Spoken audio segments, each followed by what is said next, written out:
Imagine being trapped on a disintegrating wooden ship for 14 days. Oh, man.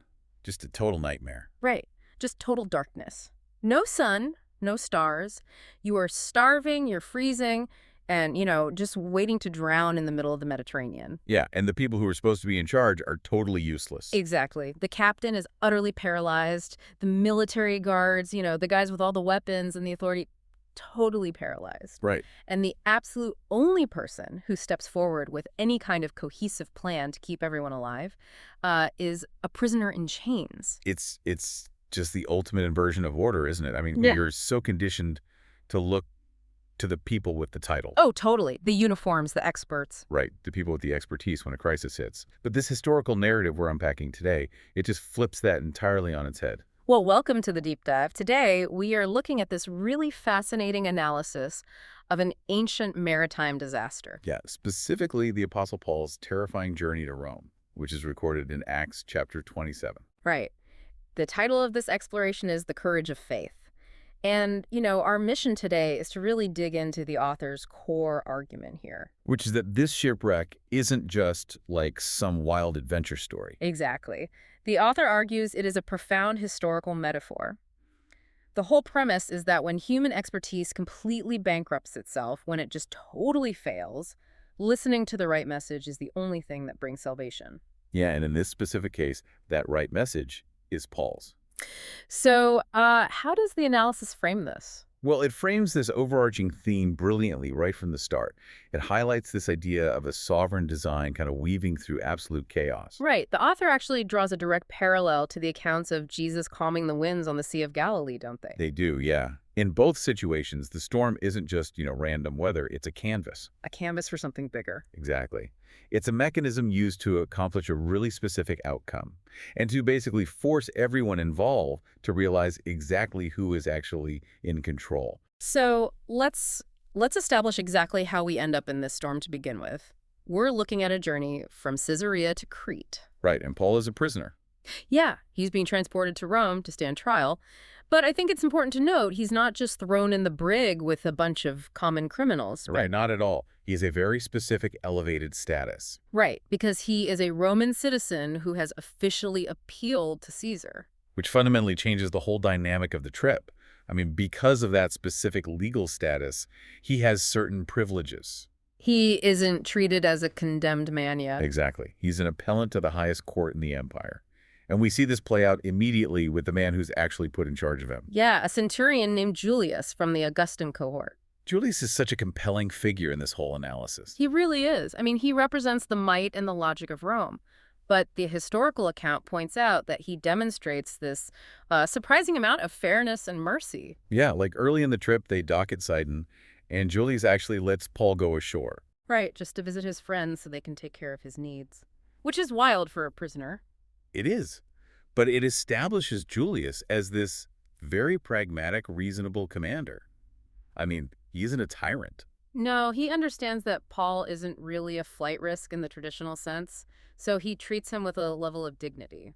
But that reasonableness, that reliance on standard Roman logic, it is about to be tested in a way he could never have anticipated. Oh, absolutely. And we know all these intricate details because of the narrator of this journey, Luke. Yes, Luke is actually right there on the ship. Yeah, he's been with Paul, presumably, through this whole 2-year detention, and now he's on this voyage. And the author of our source makes a really insightful point about how Luke actually tells this story. Right, he deliberately drags out the pacing of the narrative. He emphasizes the sheer agony of the progress they're making. Yeah, like they are forced to sail under the lee of Cyprus because the winds are already working against them. It's just a struggle from day one. Exactly. And then they swap ships at Myra, boarding this massive Alexandrian grain ship. And Luke writes that they sailed, quote, slowly for many days. And arrived with difficulty off Snatus. You can just feel the friction of the journey. Yeah, every mile is a fight. They inch their way along the coast of Crete until they finally pull into a place called Fair Havens.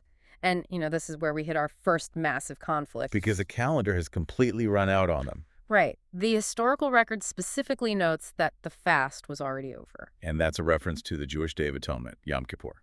which places the timeline right in October. And if you know anything about the ancient Mediterranean, October is a terrible time to be on a boat. just the absolute worst. It was considered the total danger zone. The period between, like, mid-September and mid-November was notoriously perilous. And after mid-November, Harbors completely closed.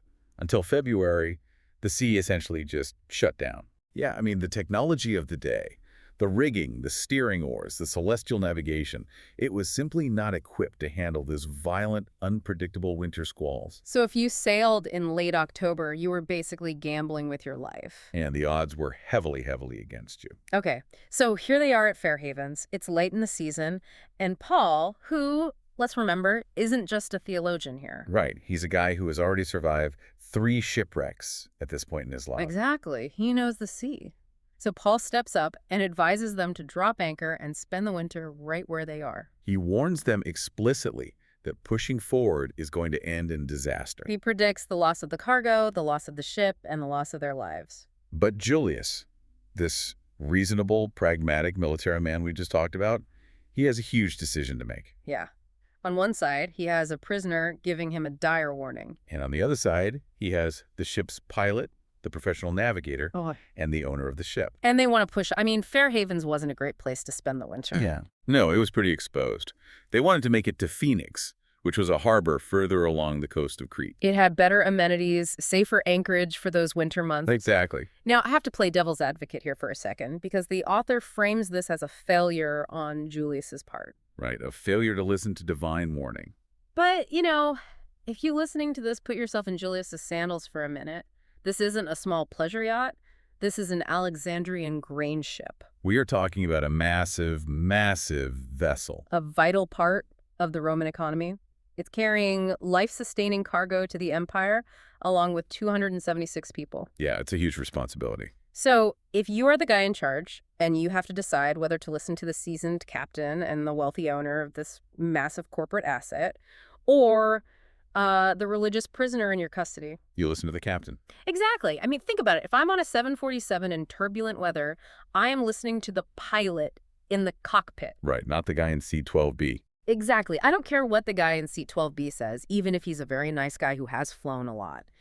From a purely administrative standpoint, Julius made the exact right call. And the analysis entirely acknowledges that, actually. From a human perspective, the position taken by the centurion was flawlessly logical. He was trusting the credentialed professionals. He was. But, and this is really the hinge of the entire philosophical argument, the author points out that this was not a normal voyage. It was an engineered crisis. Right. The author dives into the theology of this moment, arguing that the human heart has this persistent tendency to cast off restraint, just to pursue its own comfort.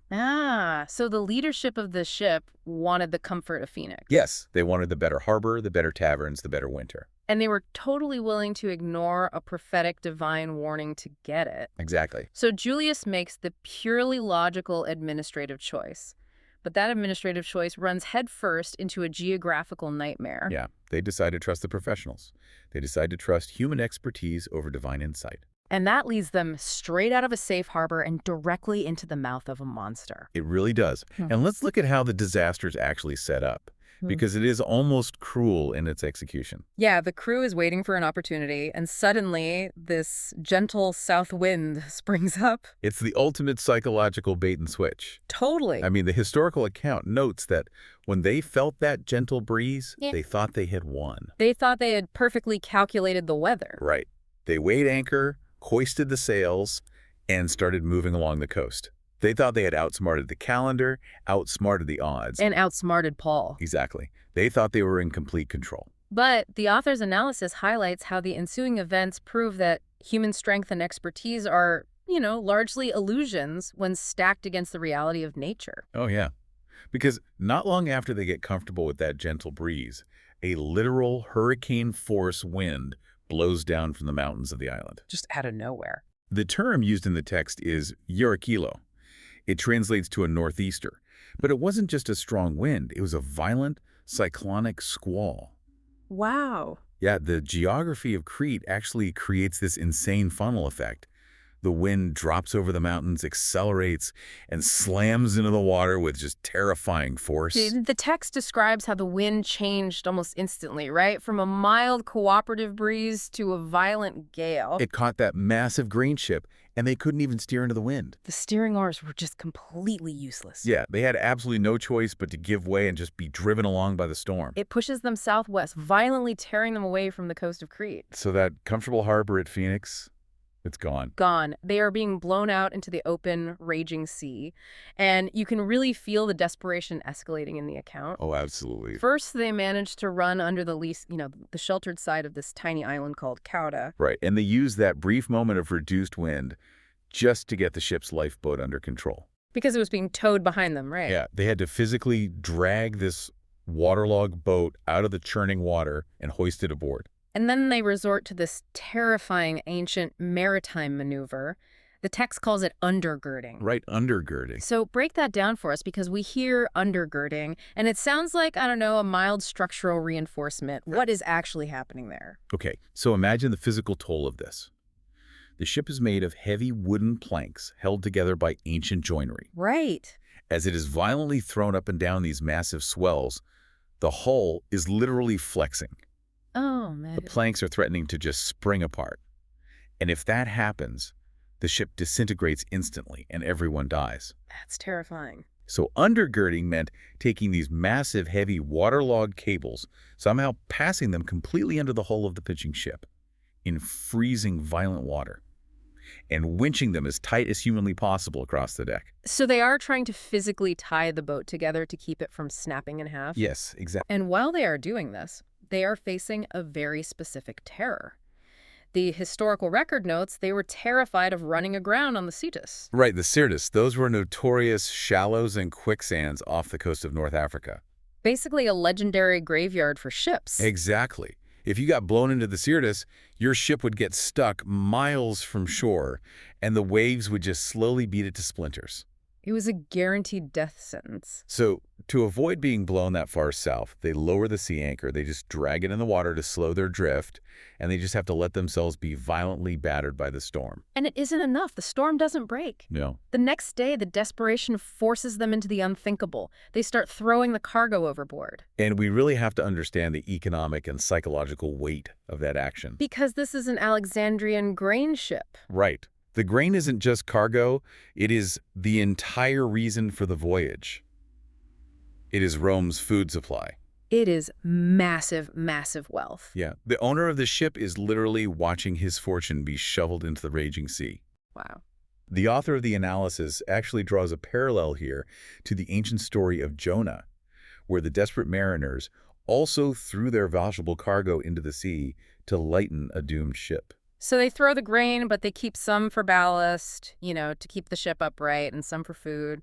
But the storm keeps raging. By the third day, the terror reaches a whole new peak. Yeah, they physically pick up the ship's gear, the heavy tackle, the spare rigging, the tools. And they throw it overboard with their own hands. They are systematically stripping away every single human contrivance. Every tool, every piece of backup technology, every ounce of their livelihood. They are throwing away everything that represented human mastery over the sea. Which brings us to the psychological breaking point of the text. This is the climax of the storm, and it has absolutely nothing to do with the wind. Right, the account says, when neither sun nor stars appeared for many days and a violent storm continued to batter us, we finally abandoned all hope of being saved. The loss of the sun and stars, it cannot be overstated. In the ancient world, celestial bodies were the only navigational instruments they had. Exactly. Without them, you are totally existentially blind. You don't know if you are miles out to sea or if you are 10 seconds away from smashing into a jagged reef. It's the ancient equivalent of a complete global GPS blackout while you're flying a plane through a hurricane. Yes. You have a broken machine and absolutely zero spatial awareness. Exactly. And the author brings in a profound theological implication to interpret this specific darkness. They frame it through the lens of the Old Testament prophet Jeremiah, right? Yes. Specifically, Jeremiah 17:5. The Lord says, I will put a curse on people who trust in mere human beings, who depend on mere flesh and blood for their strength, and whose hearts have turned away from the Lord. So the author is arguing that this pitch-black, hopeless void isn't just a meteorological event. Right, it is the spiritual consequence of their earlier decision. Wow. They trusted the ship's owner. They trusted the pilot's expertise. They trusted the gentle south wind. They relied on flesh and blood. And the direct result of trusting human expertise over divine warning is total, inescapable darkness. It is the absolute bankruptcy of human capability. The analysis makes a very clear argument. When you cast off divine restraint to pursue your own agenda, eventually the sun and the stars will disappear. You'll reach the absolute end of what your money, your skills, and your professionals can solve. Yeah, they are lying on a disintegrating deck in the dark, just waiting for the water to take them. And this is where the narrative completely inverts. Ah, I love this part. The experts are paralyzed, the military commander is paralyzed, but one man stands up. Right. We are looking at a ship full of starving, seasick, terrified men, and the prisoner in chains stands up and takes the floor. It's just a stunning moment in the historical record after a long abstinence from food because, no one can eat when a ship is pitching that violently for 2 weeks. Yeah, of course not. Paul addresses the crew. He starts by saying, "Men, you should have listened to me and not put out to sea from Crete, thus avoiding this damage and loss." Now, let's be honest about how that sounds. Right. If you are freezing, starving, and about to die, and the guy who warned you 2 weeks ago stands up and says that, it sounds like the most obnoxious "I told you so" in human history. It definitely reads that way at first glance. But the author's analysis provides crucial context for Paul's rhetoric here. He isn't just gloating, is he? No, he has a very specific strategic objective. He is bringing up his former advice at Fair Havens to establish his credibility for what he is about to say next. Ah, so he is anchoring his new prophecy in the verified accuracy of his past warning. Exactly. It's a logical argument tailored for desperate men, basically. Yeah. What I predicted before came true, therefore you can trust what I'm about to predict now. And what he predicts is mathematically absurd. It really is. He looks at 275 doomed men on a sinking ship and commands them, "Keep up your courage, for there will be no loss of life among you, but only the ship will be lost." He is promising a 100% survival rate in a 0% survival scenario. It's insane. And he explains exactly where this impossible confidence comes from. He tells them that an angel of God stood beside him the previous night. And the text highlights a very specific phrasing Paul uses here, right? He doesn't just say God. No, he says, the God to whom I belong and whom I serve. The author points out that this is a radical declaration of total allegiance in the face of death. It's a massive assertion of identity. The angelic message he receives is really a confirmation of a prior promise. Because years earlier, God had assured Paul he would testify in Rome. Right. The angel reiterates this. Do not be afraid, Paul. You must stand before Caesar. Meaning the storm cannot derail the sovereign will. Exactly. But then the angel adds a detail that the author of our analysis finds deeply significant. The angel says, God has graciously granted you the safety of all who are sailing with you. Now, I really want to dig into that. Why does that specific detail matter? I mean, if God just wanted to save Paul to get him to Rome, God could have just let everyone else drown and washed Paul up on a beach. Why give him the lives of the Roman guards, the pagan sailors, and the wealthy shipowner? That's the key question. The author argues that this was a deliberate act of divine grace designed for evangelism. Oh, wow. Yeah, by granting safety to the entire crew based only on Paul's presence, God is setting up a demonstration of absolute power. That makes so much sense. When God fulfills this wildly improbable prediction, the crew won't be able to just write it off as a lucky break or, a shift in the wind. They will see the specific proven power of Paul's God. A God who wields authority over the sea, over the Roman pantheon, and over their very lives. So Paul stands there, the deck pitching under his feet, and declares his faith to these desperate men. He says, therefore keep up your courage, men, for I have faith in God that it will be just as I have been told, but we must run aground on some island. The analysis connects this specific declaration back to the Old Testament, contrasting it with the curse of Jeremiah 17.5 that we discussed earlier, right? Yes. The author brings in Jeremiah 17.7. My blessing is on those people who trust in me, who put their confidence in me. So Paul is the living embodiment of that blessing. Exactly. He possesses absolute confidence in total darkness. The author also references Micah 3.8. But I am full of the courage that the Lord's Spirit gives. And this is the core thesis of the document, isn't it? It is. Paul's faith is the actual mechanism that generates his courage. He has the courage to confront the leadership, the courage to stand up in the storm. And a courage to take command. I love how the author summarizes this dynamic. The centurion with the sword, the pilot with the charts, the owner with the money. The guys who had all the worldly authority back at Fair Havens? Yeah, they are reduced to absolute terrified silence. And the prisoner has become the captain because he's literally the only man left with any courage. He has a clear vision of reality because he is the only one listening to a reality beyond the storm. It perfectly encapsulates the author's premise that this story serves as a historical metaphor. Worldly expertise fails when the ultimate storm hits. Only the message of the apostle, anchored in divine revelation, provides a path to survival. Okay, so let's pause and look at the setup here. God has promised a 100% survival rate. Right. An angelic messenger delivered the guarantee. Paul has publicly declared his absolute faith that it will happen exactly as told. Yes. Now, if I'm on that ship and I believe Paul, my immediate reaction is, great, we're safe. God's got this. Naturally. I can just lie down, close my eyes, and wait for God to miraculously teleport us to a sandy beach. Right. If the outcome is sovereignly guaranteed, human effort seems utterly pointless. I mean, why bother doing anything? Exactly. But that is precisely the opposite of what happens next. And this brings us to what I believe is the most profound and intellectually rigorous theological argument in the entire analysis. The intricate paradox of divine sovereignty interacting with human responsibility. Yes. So we are now on the 14th night of this waking nightmare. The ship is being driven blindly across the Adriatic Sea. It's around midnight.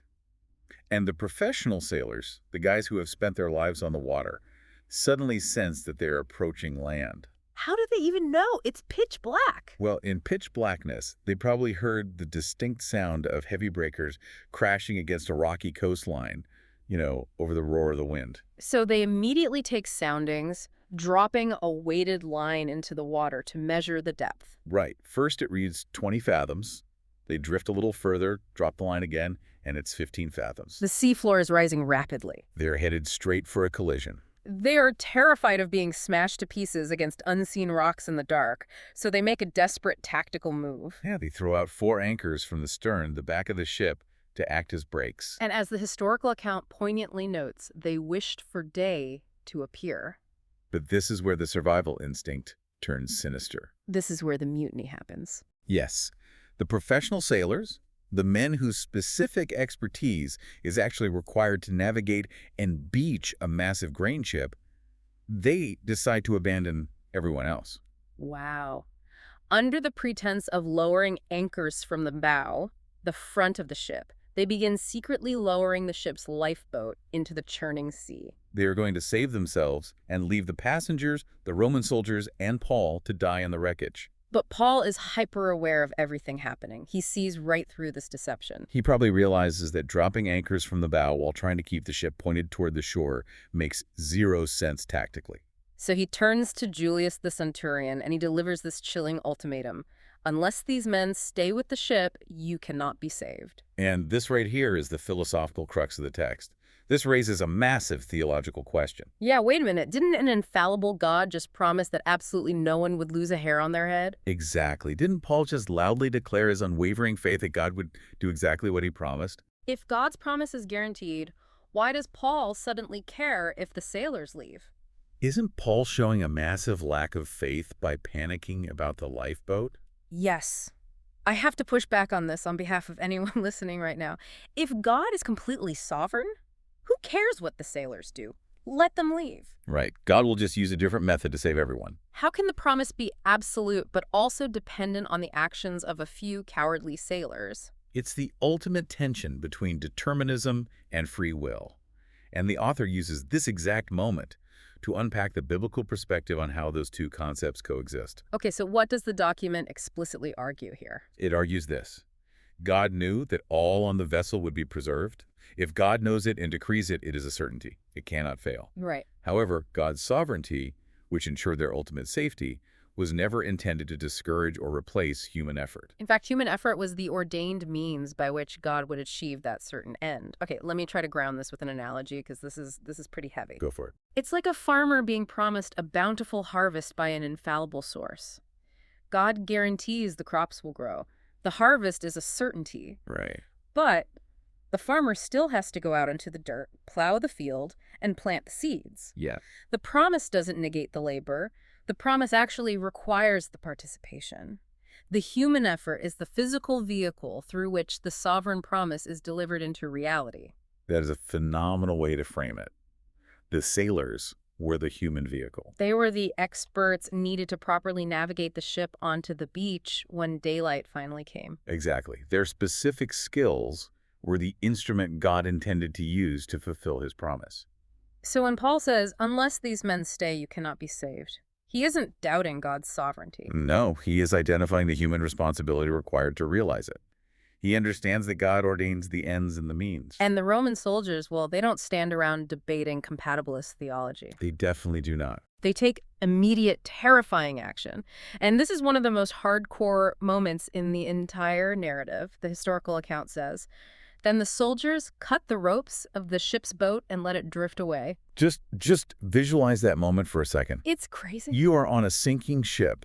The lifeboat is literally your only rational backup plan. And the guards take their swords and sever the ropes. They watch their only human safety net disappear into the black, raging sea. It is an astonishing, absolute commitment to the promise Paul relayed. It really is. Once those ropes are cut, there is no plan B, there is no eject button. They are entirely, completely dependent on Paul's God and on the required human effort of those sailors to survive.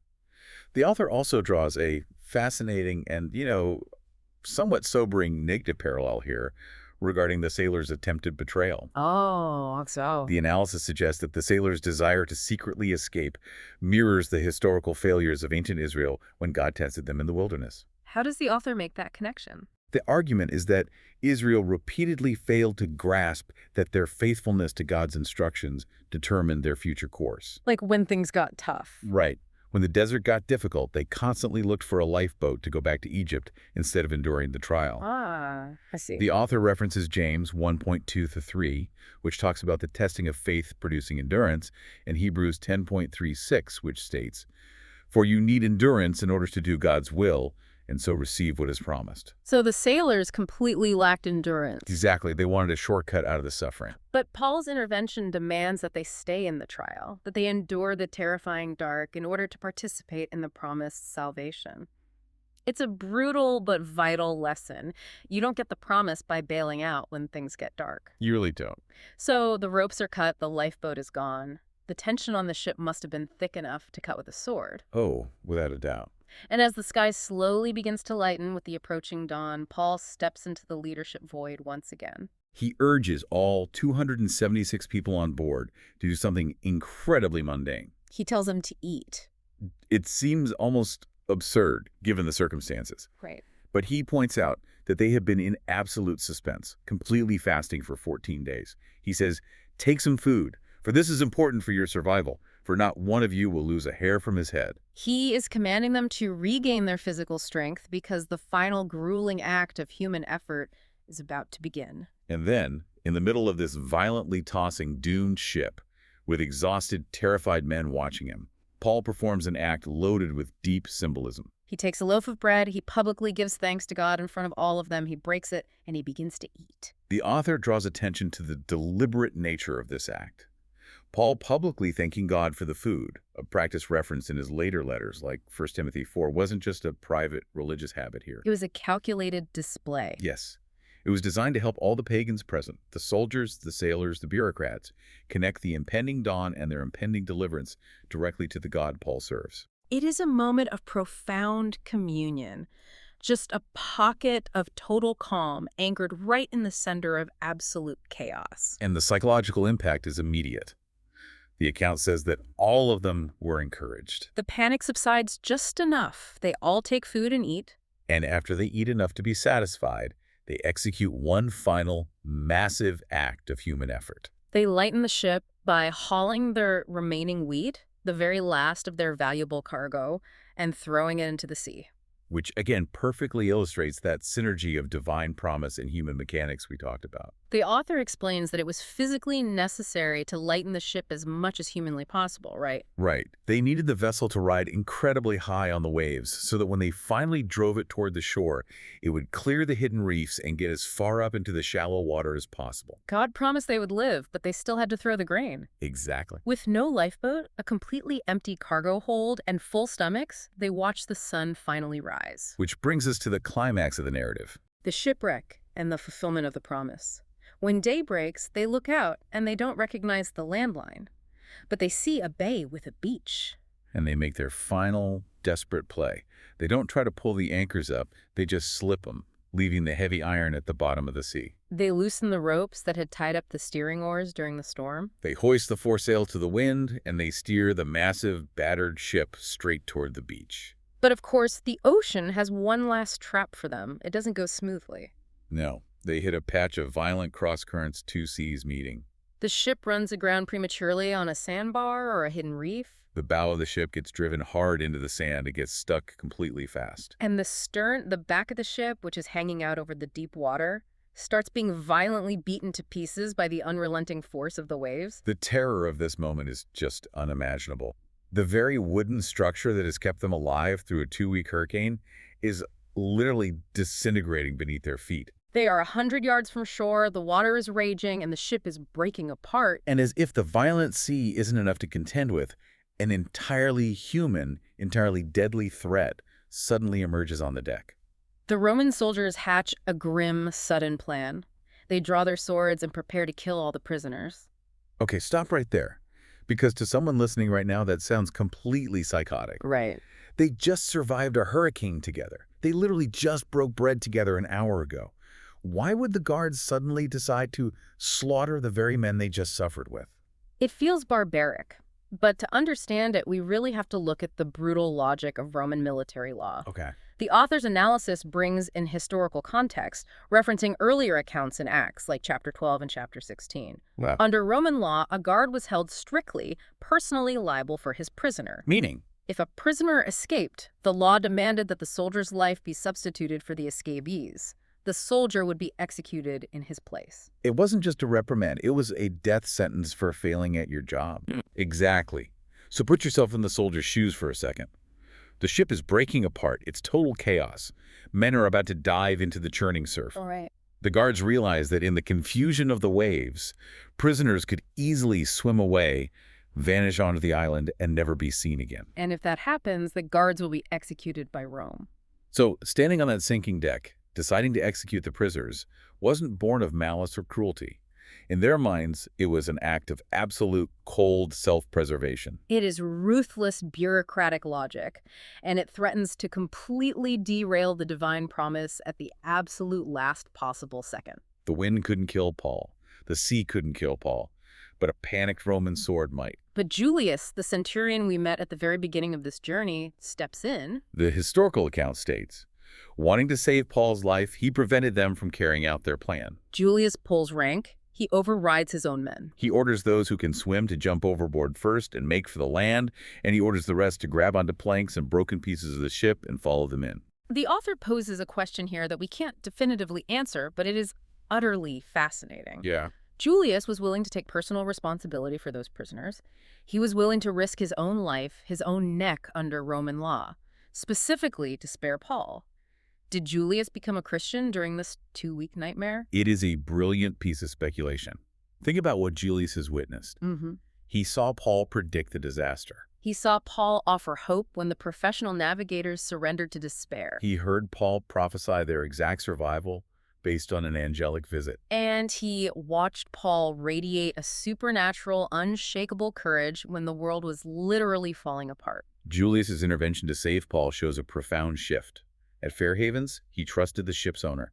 Now, at the end of the world, he's protecting the apostle. While the text doesn't explicitly state he converted, his actions speak volumes about the undeniable impact of Paul's witness, so they jump. And I try to picture this scene. It is sheer, unadulterated chaos. This wasn't a neat, dry Coast Guard rescue.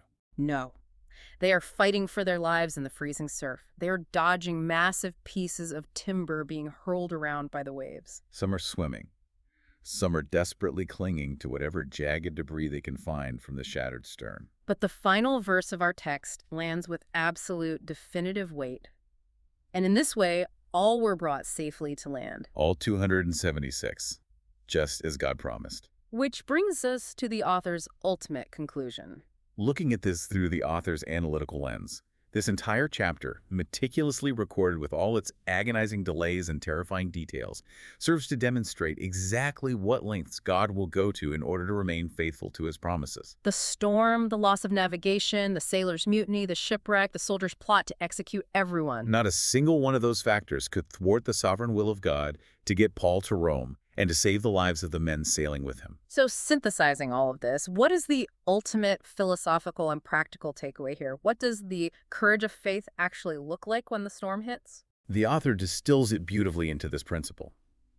Faith in Christ will possess the promises of God despite what befalls us. The courage of faith is not the naive belief that we will never face a storm or that the ship won't break apart. Exactly. It is the deep-seated, unshakable trust in a sovereign outcome, combined with the willingness to take responsible, sometimes terrifying action in the present. It's trusting the promise enough to cut the ropes to your own lifeboat. It is enduring the trial, trusting that the testing of your faith is producing the endurance necessary to actually receive what has been promised. And we can't forget the overarching historical metaphor that the source document pointed out right at the beginning. Right. In the midst of worldly chaos, when the credentialed experts fail you, when the gentle south wind of human logic turns out to be a deadly deception, and when the sun and stars of your own capability disappear. Listening to the right message is what ultimately brings salvation and clarity. It's a stark reminder that true security does not lie in the ship. It doesn't lie in the tackle, or the captain's expertise, or the cargo. It lies entirely in the God to whom we belong and whom we serve. Everything else can and eventually will be battered to pieces. I want to leave you listening with something to mull over that builds on the visceral imagery we've explored today. Yeah. Think about those final, violent moments in the water. They're freezing, choking on seawater, fighting for their lives. And what are they holding onto to stay above the waves? The text says, planks and pieces of the ship. The very thing that was falling apart around them, the massive Alexandrian ship they thought was their only hope, the structure that was violently destroyed by the cross-currents, ended up providing the exact broken pieces of wood that God used to keep them afloat. It's amazing. Sometimes the total destruction of our plans, the shattering of the very things we thought we desperately needed to survive, is exactly what provides the pieces for our deliverance. Wow. You don't always get a lifeboat. Sometimes you just get a broken plank. But if God has promised the shore, that plank is all you need. That is a profound thought to end on. The courage of faith holds on, even to the broken pieces, trusting the one who ultimately controls the storm. Thanks for joining us on this deep dive. Keep your courage up, hold on to the planks, and we'll see you next time.